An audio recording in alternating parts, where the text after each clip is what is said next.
Assalamualaikum warahmatullahi wabarakatuh. Perkenalkan, nama saya Riki Rukia. Saya dari Pendidikan Bahasa Arab semester 4 kelas C. Di sini saya akan mempresentasikan makalah kelompok 6 yang berjudul Studi Psikolinguistik. Langsung saja, apa sih itu studi psikolinguistik?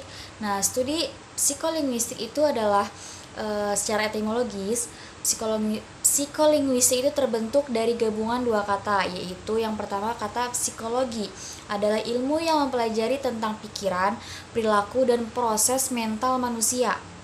Dan kata linguistik itu adalah ilmu yang mempelajari tentang bahasa, termasuk struktur, sejarah, dan penggunaannya.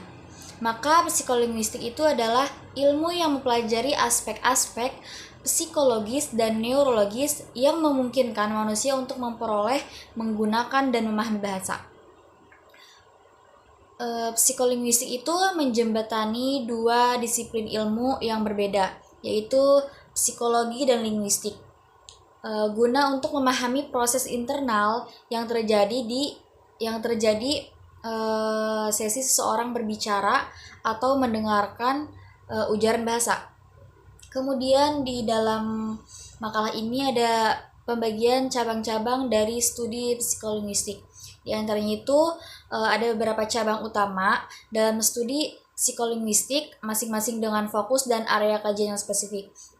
Namun di sini saya akan menyebutkan beberapa cabang-cabang dari studi psikolinguistiknya saja. Di antaranya itu ada psikolinguistik teoritis, psikolinguistik perkembangan, kemudian sosial, lalu pendidikan, neurolinguistik, dan psikolinguistik eksperimental, dan yang terakhir itu psikolinguistik terapan. Kemudian ada hubungan antara bahasa dan psikologi dalam konteks psikolinguistik.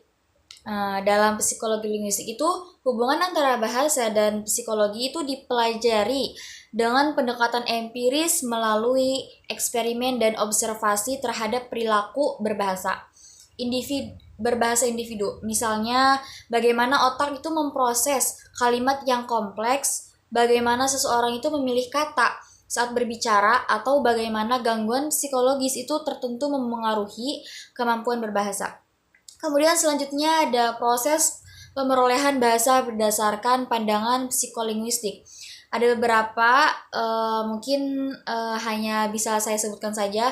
Di antaranya itu ada persepsi bicara, kemudian pemrosesan, kemudian yang kedua itu pemrosesan leksikal, yang ketiga itu pemrosesan sintaksis, yang keempat itu pemrosesan semantik.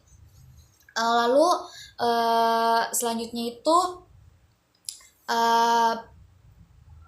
produksi bicara, kemudian pemerolehan bahasa pertama, pemerolehan bahasa kedua, lalu dasar neurologis bahasa, kemudian pragmatik, pemrosesan wacana, bahasa dan pemikiran, kemudian ada variasi bahasa dan pemrosesan, lalu literasi dan pemrosesan teks, dan yang terakhir itu ada gangguan bahasa atau language disorders.